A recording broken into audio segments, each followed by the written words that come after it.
Kun raadiyoo sagalee Oromooti. Raadiyoon torbanitti guyyaa 3 Wiixata, Roobii fi Sambata galgala sa'aatii 7 hanga 7 fi walakkaatti karaa dambalii gabaabaa meetrebandii 16 yookiin kiiloherzii 17,850 yookiin oromovoice.org darbu. Amma jalqaba. Kun raadiyoo sagalee Oromooti.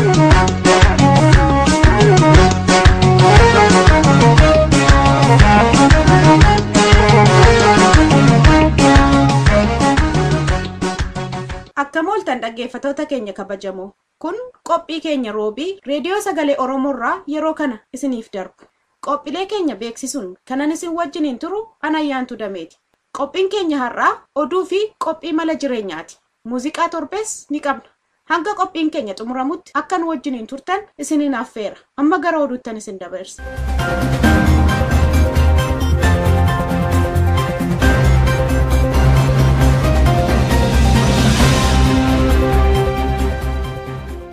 Akka mooltan dhaggeeffattoota keenya oduu caamsaa 16 bara 2016 isiniif dhiyeessaa Naabasaa Waaqjiraati. Guyyaa har'aa yuunivarsiitii magaalaa Mattuu keessatti hiriirri baamee jira. Hiriirri kunis mormii guddaadhaan akka gaggeeffame beekameera. Odeeffannoon Mattuurraa nu ga'ee akka hubachiisutti barattoonni yuunivarsiitii Mattuu keessaa jiraatan barattoota yuunivarsiitii Jijjigaarraa gara sana dhufanii haga ammaatti qabxiin barnoota isaanii hin ergamiifin deeggaruudhaan hiriira ba'anii jiran. Kunis beekaa dhiibbaa barattoota irratti geessisanii kun hatattamaan haa dhaabbatu furmaatis haa kennamu jechuudhaan kanaan dura yuunivarsiitii Ambootti mormii ba'ame deeggaruudhaani. Mormii kana dhaabuudhaaf humnoonni federaalaa mooraa keessa qubatan barattoota hedduu akka reeban beekameera. Barattoonnis reebicha isaan irratti aggaammatame dura dhaabbachuudhaan sagalee isaanii haala addaatiin dhageessisaa akka oolan beekameera. Miidhaan guyyaa har'aa dhaqqabe haga ammaatti odeeffannoo nu ga'een barattoonni 2 hospitaala galanii akka jiran beekameera. Itoophiyaa keessatti ammallee rakkoon gadi fageenyaan akka jiru beekamee jira. Rakkoo kana furuudhaaf tattaaffiin godhamaa jirus fakkeessaadha malee hundeetti kan hiiku miti jedhaniiru. Jiraattonni magaalota Oromiyaa keessa jiran gabaasaa raadiyoo sagalee Oromoof akka ibsanitti yeroo ammaa kana jijjiiramaaf haaromsa jedhamee kan odeeffamu waan qabatamaan jiru miti. Ammas akkuma kanaan dura miseensonni OPDO amanamoo ta'an muudamanii ergamaa jiru. Mootummaan biyyattis ta'ee paartiin OPDO'n uummata dhaggeeffachaa jiru.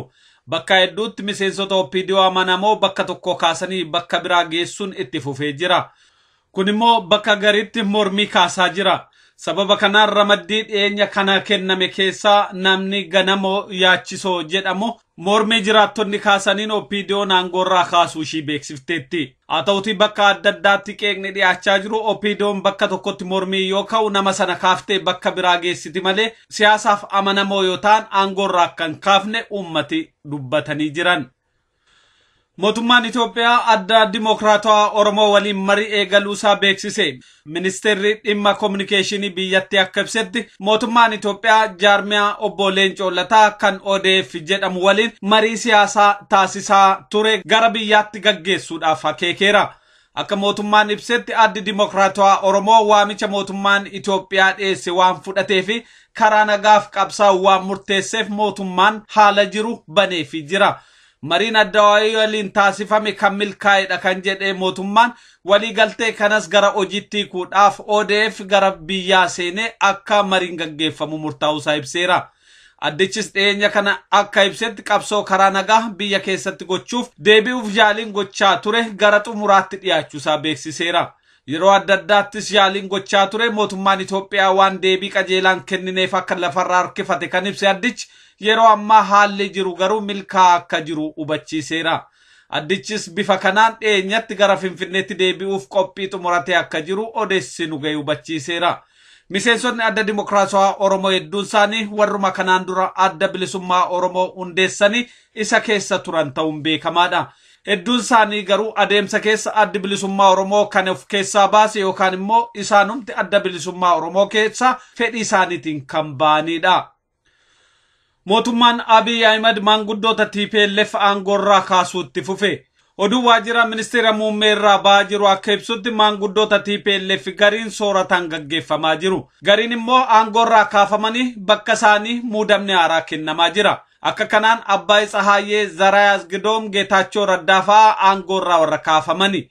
Warri sooratan gaggeeffaman keessaa immoo Sibaat Naggaa, Kaasuu Ilaalaa, Taaddasaa Hayilee, Makonnin Maannaazzoo Alfaa akka ta'an beekameera. Oduun kun akka ibsutti akeekni maanguddoota kunneen kaafamanii jiraniif haaromsa gaggeeffamaa jirutti humna haaraa dabaluufi. Kun immoo akka keessa beektonni himanitti mooraa TPLF garii keessatti shororkaa kaasaa jira. Garuu namoonni hedduu akka irratti walii galanitti mootummaan Abiy Ahmed waanuma kanaan dura TPLFif Ihaadig akeekkatan raawwachaa jira malee waan haaraa miti. Namoota alaala jiraniif haaraa fi waanuma dhugaa fakkaatu malee TPLFif Ihaadig waanuma karoorfatan hojiitti hiikaa jira jechuudhaan haaromsa gaggeeffamaa jirurraa shakkii qaban ibsaa jiru. Manni marii ministeerota IGAD Dr. Riek Machar waliin dhimma nageenya Sudaan kibbaa irratti mari'ate. Oduun Afrikaa kibbaa keessa ba'aa jiru akka ibsutti jilli mana marichaa Afrikaa kibbaa Pretoria keessatti Riek Machar waliin mari'ateera. Mariin kunis haala Riek Machar Afrikaa kibbaatti gara Sudaan kibbaatti deebi'anii nageenyi waaraa itti argamu irratti akka xiyyeeffate oduun achirraa ba'aa jiru hubachiiseera. Haaluma wal fakkaatuun manni marii ministeerota IGAD kun kaayyoo wal fakkaataa gaggeessuuf gara Sudaan kibbaatti imaluu isaanii oduun kun dabalee addeesseera. Oduun ammaaf qabnu kanumaa qophii keenya waliin nagaan nu tura.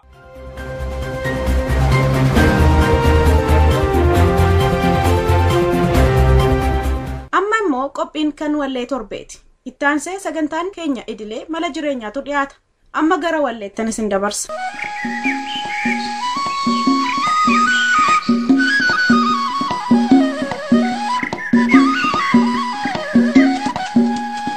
Fatima. Hawwaatti Zahraatti sundumatu himaati. Ida chafaatti wala hagaru laftaree tabanna.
Mangar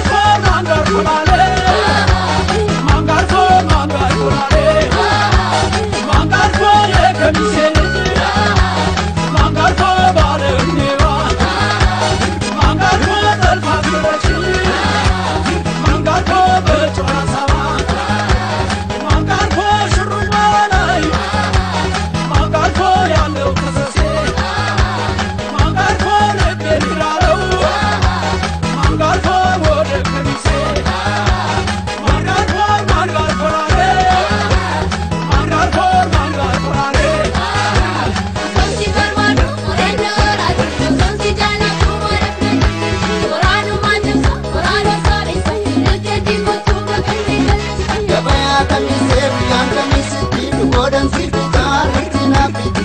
Sorti barbaadu qorannoo raatti osooti jaalatu malee dirriti. Waraanu maatiisa waraanu saabisa dandeettii godhuu maqatti kaleessa.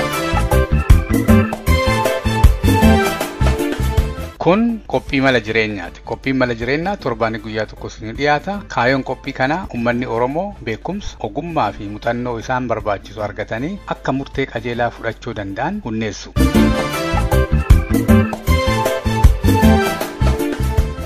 Akkam jirtu dhaggeeffattoota keenya, ani qopheessaan keessan Aliyyii Galatooti. Sagantaa addaa keessatti irree ilaalla jechuudha. Irree jechuun kun foorsi akkama faranjiin jettu. Jechi irree jedhu kun humnaanillee baay'ee walitti dhiyaata, jabeennaanillee dandeettiinillee haa ta'u garaagarummaa hin qabani. Warra tokko haa ta'u adda irree ilaalla jechuudha.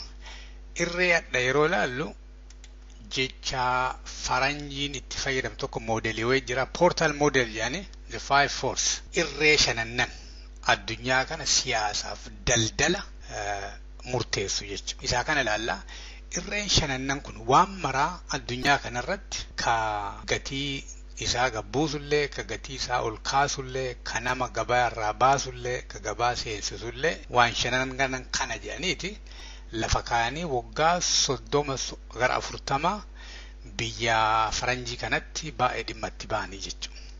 Yoo nama tokko tokko isinii ibse isinillee argitani wanti wayii maaliif akka laafu, maaliif akka jabaatu, maaltu gabaa ala isaa godhu, siyaasaa haa ta'u, dinagdee haa ta'u, daldala haa ta'u, ta'ee haa ta'u, akkamitti akka wanti wayii humna qabaatuuf humna dhabu maaltu isa godha ka jedhu waan shan kana duraan lafa kaa'eeti achiin booda tartiibaan fakkeenya isinii kenneeti isinii ibsa jechuudha. Ka duraa waan wayii ka akka laafu akka jabaatu godhu nama ati wal dorgomtuun jechuudha. Nama atiin wal dorgomtuun, namni ati wal dorgomtuun kun wal dorgommi yeroo jennu ka mo'atuuf ka mo'atamu jira jechuudha.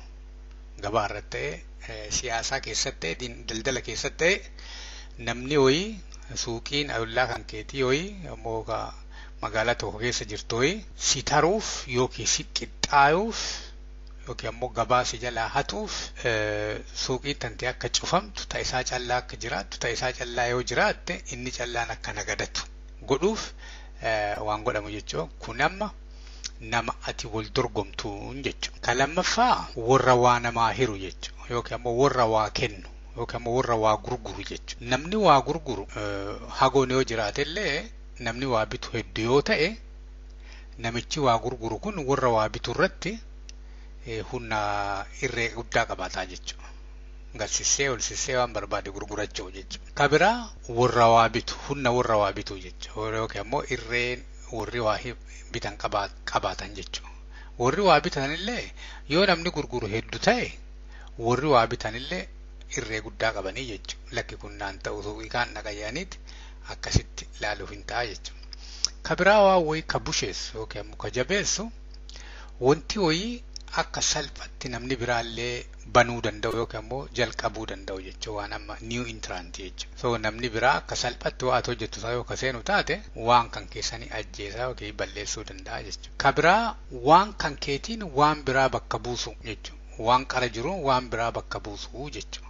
So waan shan jechuudha. Namati wal dorgomtuun namicha waa gurguratu, irree humna namichi waa gurguratu qabu, irree namichi waa bitatu qabu, nama haarawaa waa hojjettu seenu jechuudha.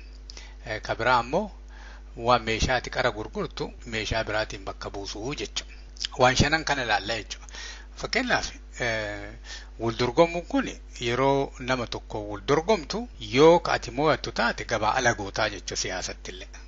Akkuma amma yoo biyya Itoophiyaa san laalte warra siyaasaa biyya sanii irratti dhugaallee qaban ummannillee jaalatu warri mootummaa Itoophiyaa humna qabu dhimma itti baheeti gabaa ala godheeti akka isaan biyyaa baan kun akka hidhamu kun bosonatti akka galu kun akka ajjeefamu godhaniiti waggaa 27 kanarra ta'anii jechuudha. Waan biraa waan godhan hin jiru mishooma wayituun qabani waan qajeelaa wayituun dalanne eenyullee isaan hin kaa'anne achi humna kanaan baay'ee dhimma itti baaneeti warra isaaniin dorgomeeti biyyattii Oromoo fudhatte Oromoon biyya ofii deeffachuuf qabsaa'aa ture akka Oromoo illee biyya ofii hin deeffanne warri biraallee warri duraan turanillee akka aangoo deebanii irraan fudhanne akka waliinillee hin qoodamne hatta waliin qoodamuullee waan tokko akka waliinillee hin qoodamne dhoogganiiti ofii waggaa dheeraa irra ta'anii jechuudha. Kun maal mul'isaa? Warra ati wal dorgomtuun maaliif namni martuu uummata bulchaa jedheeti ka wal dorgomu akkaataa itti isaan bulchan haalli isaan itti bulchan namni isaan bulchan aangoorra akka taa'u garaagarummaa qabaatanii malee wanti isaan warri siyaasaa godhaaru wal dorgommii kanatti warri kijibaan haa ta'u qawween haa ta'u hin jiraame piroomisii qaragalan waadaa qaragalan cabsuu haa ta'u waan adda addaa godhaniiti akka marattu dirree sanii dirree isaanii godhaniiti uduma ummanni didu uduma inni mootummaa kennaa jedhu waggaa haganaa irra ta'anii jechuudha. Kabiraa waan amma namichi waa hiru namichi waan tokko gurguru tokko yoo ta'e humna guddaa qabaataa jechuudha. Amma qabsoo Oromoo kana yeroo ilaalan dur dhaabni siyaasaa akkana baay'ee miti. Kanaafuu dhaabni siyaasaa hagoo ture. Kanaafuu dhaabni siyaasaa kun waa dalaguuf meeshaa gaarii dhiyeessuuf ummata kana hamilsiisuuf ummata kana qindeessuuf hiree guddaa qaba jechuudha. Kanaaf yeroo dheeraaf jaalala kana hin jenne ummata irraa horatee dhaabni akka madda bilisummaa Oromoo waggaa dheeraa ummataan jaalatamaa ba'a. Haga amma dhaabni hedduun dhufe namni gariin gara dhaaba biraallee irraa qoodamee jechuudha. Kabiraa maamila yoo ilaalte yookaan warra waa bitu kana yoo ilaalte amma ummatichillee maal ta'e namni si tajaajilaa namni si bulcha jedhu yeroo baay'ataa deemu ummannillee dhaaba siyaasaa kanneen keessaa filachoo hiree argataa deemaa jechuudha. Kabiraa yoo fakkeenyaaf mana barnootaa amma biyyattii keessatti yoo ilaalte dur yuunivarsiitii hagootu jira namni yuunivarsiitii seenu baay'ee nama hedduu jabaa ta'uu qaba. Yeroo amma yuunivarsiitii hedduun banamee kolleejjiin dhuunfaa kunniin hedduun yeroo banamu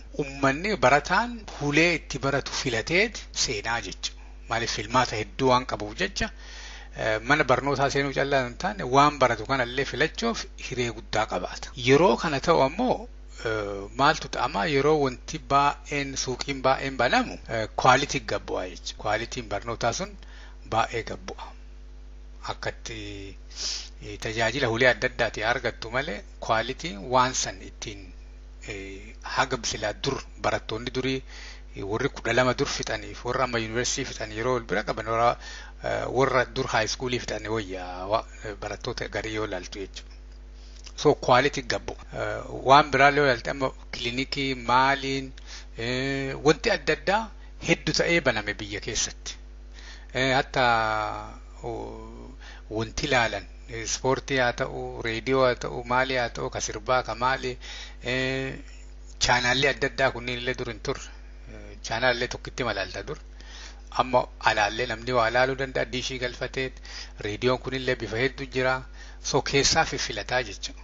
Yeroo kana akka durii kaampaaniimmaan tokko monopolii isaa qabatee irra taa'ee hin danda'u. Haa ta'u biyyattii san keessatti ammallee monopolii biyyattii mootummaa dhuunfatee qaba. Telekominikeeshinii haa ta'u, elektirikii haa ta'u, miidiyaa haa ta'u, maalii haa ta'u waan hedduu ammallee dhuunfateetuma ta'a. Uummatichin wamatti kennan san fayyadamaa jechuudha. Kanaaf yeroo baay'eef dukkana keessa ture haa ta'u waggaa 3-4 darbe kana hedduu jijjiirameeraa fi jechuudha karaa miidiyaatii fi karaa sooshaal miidiyaa karaa feesbuukii haa ta'u miidiyaa tiivii haa ta'u reediyoo haa ta'u adda addaatiin waan bifa adda addaa akka dhaga'u waan adda addaa akka bituu danda'u hiree argateera jechuudha. Kun siyaasaa Oromoo kana yoo ilaalte keessattuu biyya alaa kanatti namni halkanuma tokkoon dhaaba siyaasaa tumee bulaa jechuudha. Akkuma kun nama waa bilcheessee bulu.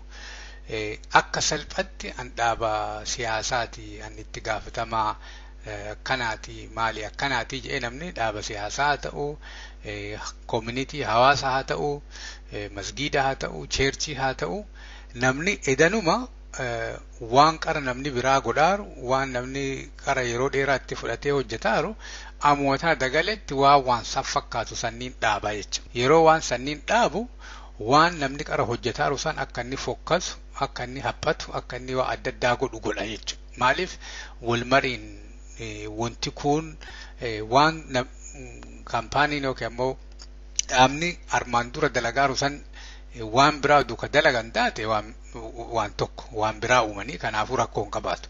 Garuu makuun dalagu waan dalaguuf jecha wal fokkisaa jechuudha.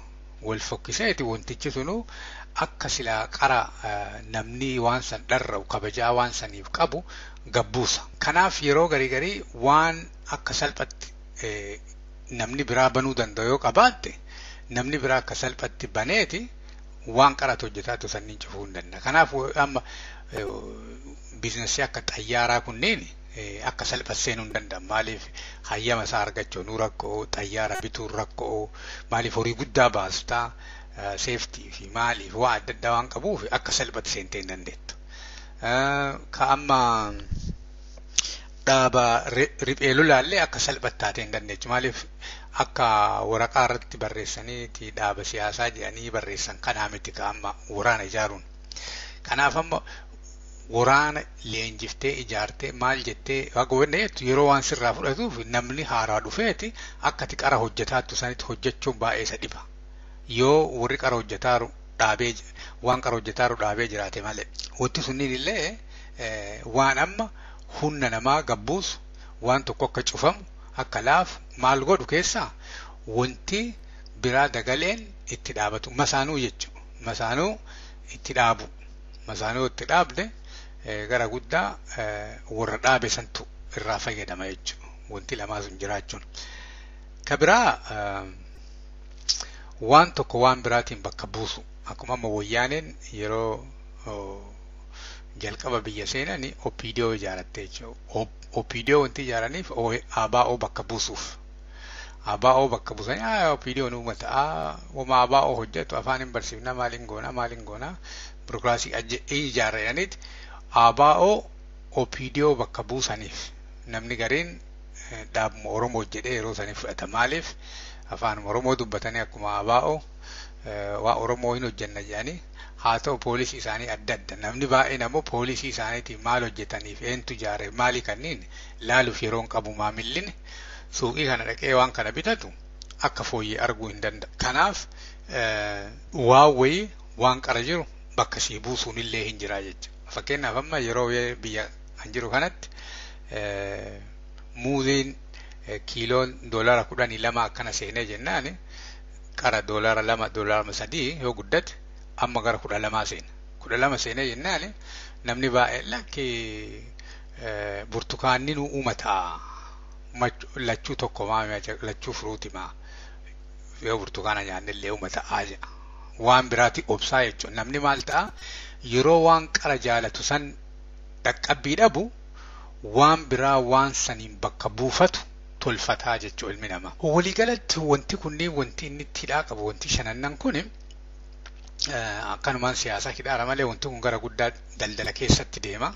Haa ta'u siyaasaa keessatti illee baay'ee hojjetaa jechuudha. Namni ati wal dorgomtuun yoo kasi taru taate si mo'ata. Kuma fedheenuu si haa mo'atu, kijibee si haa mo'atu, qawween si haa mo'atu, qabeenyaan nama bitee si haa mo'atu, yeroon kenneefi si haa mo'atu, namni biraa deeggaree si haa mo'atu.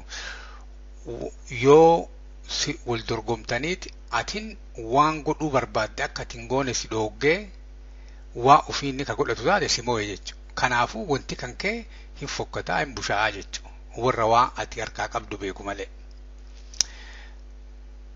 Yoo namni waa wayii dhiyeessu yookaan waa wayii gurguru lakkoofsi isaa diqqaa ta'e namichi waa gurguru sun waa dhiyeessu sun gatii guddaatti gurgurachuu danda'a jechuudha. Yoo ammoo warri waa gurguru hedduu ta'e warri waa bitatu humna guddaa qaba. Maaliif filmaata hedduu waan qabuuf jecha isaan irree guddaa qabanii jechuudha warri waa bitan. Kun ammoo yoo namni biraa akkuma salphatti waa ati hojjechuu dandeettu ka hojjetu taate wanti kan kee hin fokkataa jechuudha. Maaliif masaanuu si bira kaayaniiti waa ati qara hojjetaattu si bira waa hojjetaniif jecha miidhaa sirra geessa jechuudha. Ka biraa waan amma waan ati hojjettuun waa ati gurgurtu san waan biraatiin bakka buusu akkuma amma muuza burtukaanaan bakka buusan jechuudha. So kanaafuu wanti kunneen waan maraa akka gad harkifamuuf akka ol harkifamu godhaa jechuudha. walii galatti wanti kunneen wanti inni irratti baay'ee hojjetu waan kana akka hajaan itti baa'atuuf akka hajaa irraa diqqaatu godha jechuudha. Wanti amma bittaa gurguraa kun daldalaa fi siyaasaan bakki inni irraa ka'u waan amma demand supply jechuudha. Waan namni hin barbaanne waan namni guddisee itti hajamne wama qajeelaallee yoo ta'e gurguruu hin dandeettu yoo namni itti hajame malee. Namni itti hajamuuf wanti sun haala inni keessa jiru keessatti barbaachisaa ta'e argamu. Yoo barbaachisaa ta'e argame, yoo namni biraa waan san dhiyeessuu kan dandeenye taate, yoo ati ka dhiyeessuu dandeettu taate, yoo namni biraa waan san oomishuu kan dandeenye, waan biraatiin bakka buusuu hin dandeenye, waan san gatii guddaan gurgurachuu dandeettaa jechuudha. Yookiin ammoo waan guddaa jijjiirachuu hin dandeettaa jechuudha. Kanaaf yoo wanti namni barbaadu, namni waan tokko barbaadu, fakkeenyaaf bilisummaa namni barbaadu lakkoofsisaa hedduu ta'e, namni dhaabni siyaasaa ka bilisummaa fidu ammoo tokko ta'e, dhaabni siyaasaa suni wama barbaade warra bilisummaa barbaadu kanarraa fudhachuu danda'a jechuudha. Yoo ammoo warri waan kana fidu bilisummaa kana fidu hedduu ta'e ammoo waan mara fidee hin danda'u. Namni maal godhaa? Ka gatii rarrakasaa keessaa filataa jechuudha. Ka riskii diqqaa, ka horii guddaa nama hin gaafanne, ka wareegama hin barbaachifne, ka injiraame walgeettii hedduu hin baafne, ka horii guddaa hin baafne dhaaba akkasii seena namni. Maaliif? Egaa dhaabni hedduun jiraate ka irra rakasaa, ka irra qabsiisutti deemaa jechuudha namni. Ilmi namaa wanti inni barbaadu warri waa bitu jechuudha. Warri hajaa ofii bahuu barbaadu wanti inni barbaadu wama takka uduu hin baafne waan guddisee barbaadu hedduu isaa yeroo gabaabaa keessatti argachuu galii isaa. Warri waa gurguratu ammoo warri waa wayii harkaa qabu ammoo waan xiqqoo tolcheeti waan guddaa gurgurachuu. Yeroo kana yoo wanti sun namni hedduun ka oomishuu kan hin dandeenye taate gatii guddaan gurgurachuu danda'a jechuudha warri oomishe. Yoo ammoo warri waan sa oomishu hedduu ta'e gatii guddaa gurgurachuu hin danda'u. Maaliif? Warra kaantu gatii gabbuusee gurguraa jechuudha waan san.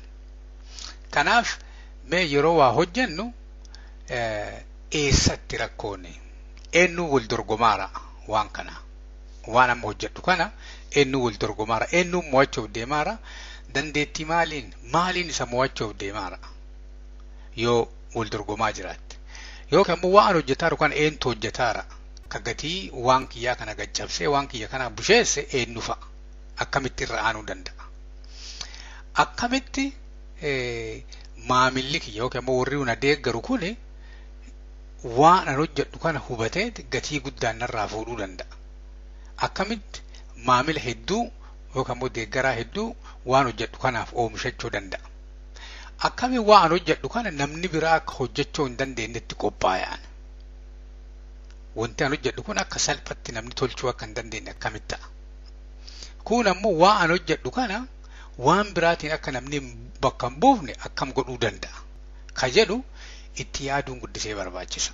Yadhifteetuma yoo duudama yadhiftee kan waa hojjettu taate wanti ati hojjettu sun hagma feetee ati itti rakkattullee namni itti hajamuu dhabuu hin mala. Waan namni ammatti barbaadu fiduu fi dhabuu hin mala.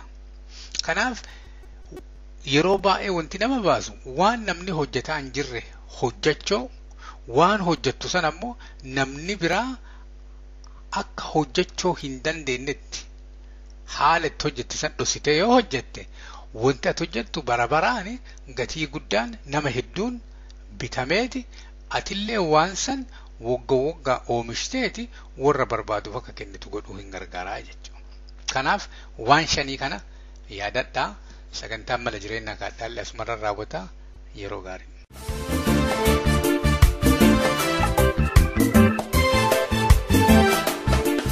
Hanga yoonaatti kan caqasaa turtan reediyoo sagalee Oromoo dambalii gabaabaan isinii darbaa ture. Daqiiqaa 30 waan nu waliin turtaniif hedduu galatooma. Qophiilee keenya sanbataan hanga walitti deebinutti nagaan nuuf tura.